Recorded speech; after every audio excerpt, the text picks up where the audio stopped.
Good morning, students. How are you? I hope you all are fit and fine, staying in your homes. Today, we will start with the second chapter of geography, that is, globe, latitudes, and longitudes. Firstly, this is the mind map. We will discuss that what topics are to be covered in this whole chapter.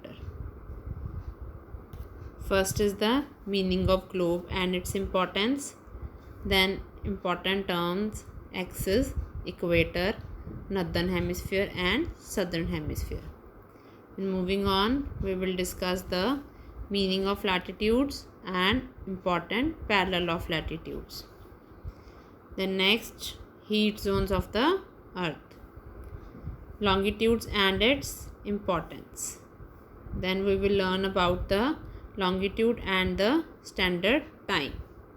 Then last, we will learn about how to calculate the time for various places.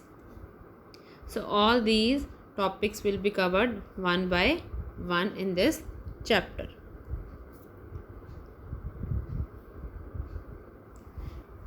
Do you ever wonder that what exactly the shape of the earth is?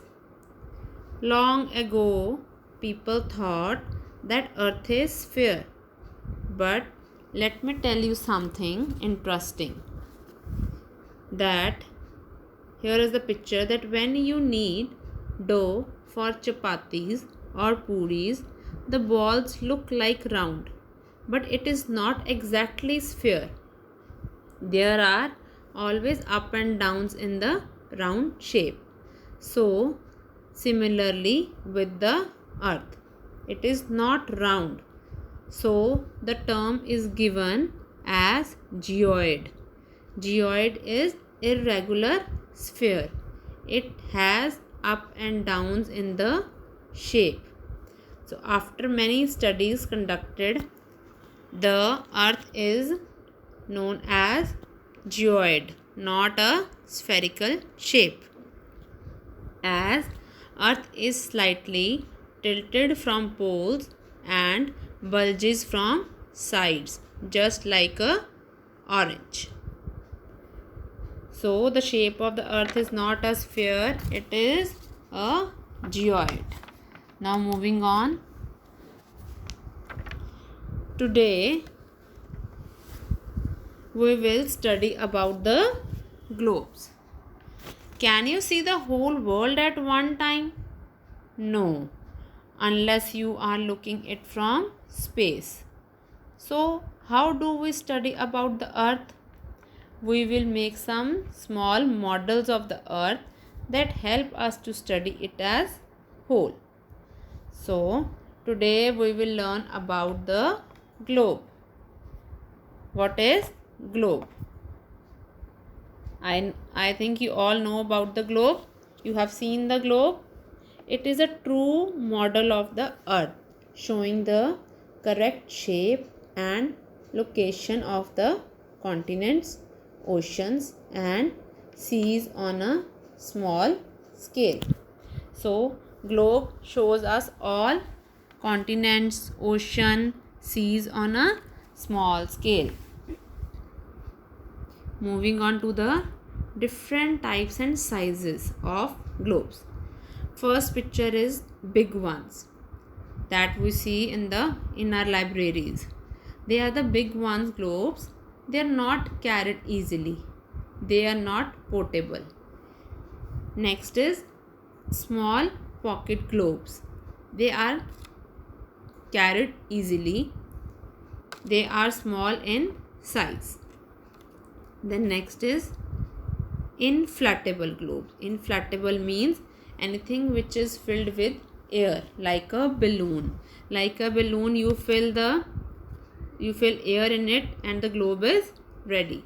It is easy to carry.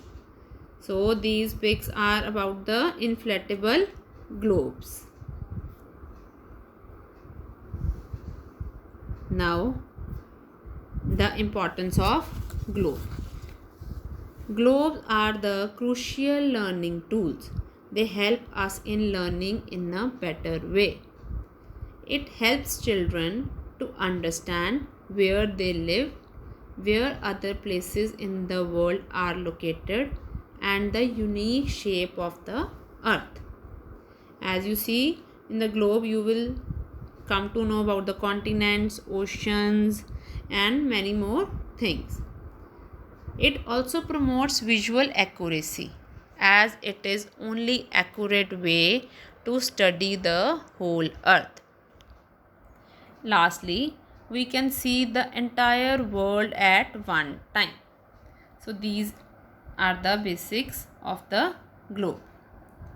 Now we will discuss some important terms.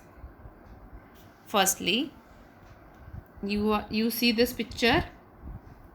A needle which is fixed through globe in a tilted manner is known as axis. The white needle inside the globe which is inserted in the middle in this picture is axis. Then next, the equator. The equator is an imaginary line dividing the globe and earth into two equal halves. That is called equator. This line, white line that divides the globe or earth into two equal halves is called equator. So the tilted line is axis and the center which is dividing the earth into two equal halves is equator. Then next is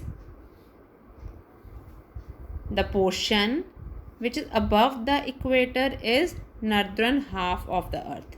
Like you are seeing in this picture, the portion above the equator is northern hemisphere and the portion below the equator in southern half of earth is known as southern hemisphere. So it is clear the tilted line is axis, the center of the earth is equator which divides the earth into two equal parts. Above the equator is northern hemisphere and below the equator is southern hemisphere. Now in this picture we will see once again the dotted line is a needle which is known as axis.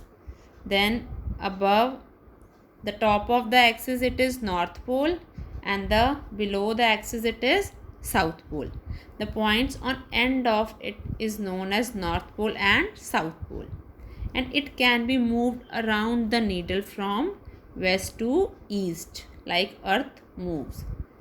But the real earth has no such needle, but it moves along its axis.